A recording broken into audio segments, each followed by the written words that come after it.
talking about this for a long time, but now we have an official theorem that I can give you and give you a name for it. It's called the law of large numbers, and it's huge in statistics. And here's what it says.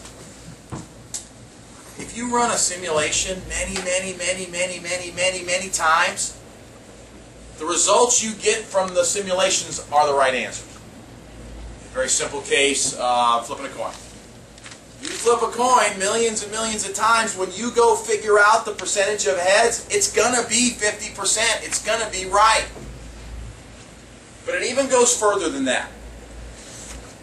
Let's say I was trying to figure out the average heights of students at Elk Grove High School. I want to figure out what the mean height is. What the law of large numbers says is, I don't know, we got 1,800 students here. What the law of large numbers says is, if I go take a big sample, if I get a large sample of people, and I get the average height from that sample, it's going to be really close to what the average height is for everybody on the campus. And if I even go get more people to bring in my sample, it's going to get closer. You can trust it. When doing elections, who's going to be the next president? If I can get a big enough sample, a large enough sample, whatever I get from that sample is going to be really close to what the results are in election day. That's what the law of large numbers says. You can trust it. Now, there is no such thing as the law of small numbers, which some of you still believe in. How many people we got in here today? 1, 2, 3, 4, 5, 6, 7, 8, 9, 10, 11, 12, 13, 14, 15, 16, 17, 18, 19, 20, 21, 22, 23, 24, 25, 26, 27. There are 27 people in class. I want you to raise your hand if on your paper you have either at least 3 heads in a row or at least 3 tails in a row.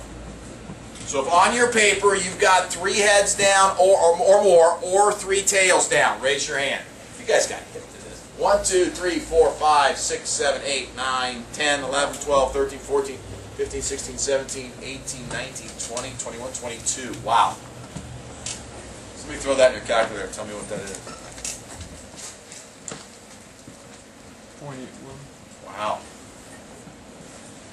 Assuming nobody told you about this at lunch, that's impressive. The real probability of that happening, if we're just really flipping coins, is around 80%.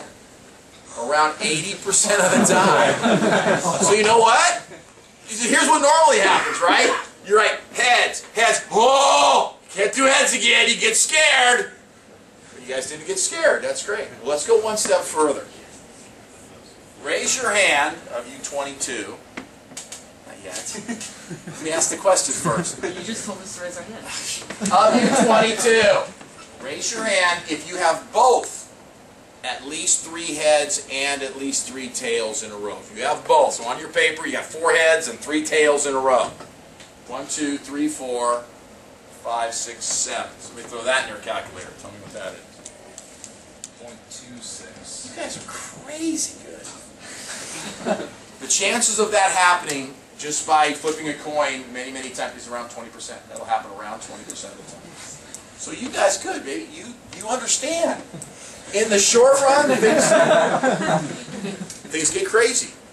Right? You can't trust it in the short run. Crazy things will happen in the short run.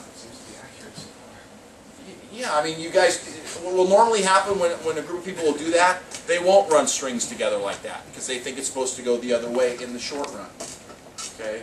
But it can happen. In the short run, you guys have done flipped coins. You see how crazy it can get.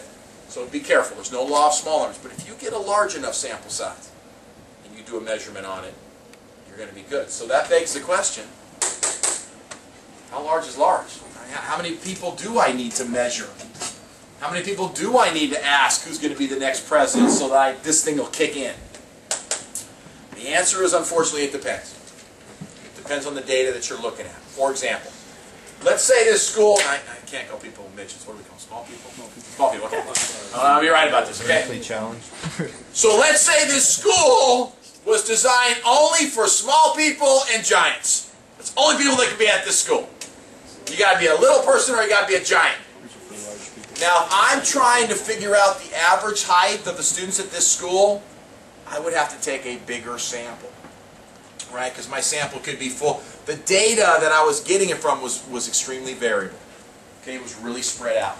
So if the data that you're choosing from is very spread out, you're going to need a little bit larger sample so that you're very confident that you're close to the right answer. But if I'm at a school where most of the students are around the same height, there's not much variability in the data that I'm gathering, it won't take quite as many in your sample to meet this law of large numbers there. Okay, so it just kind of depends on the data that you're looking at. All right, big deal, law of large numbers. Questions? Okay. All right, so you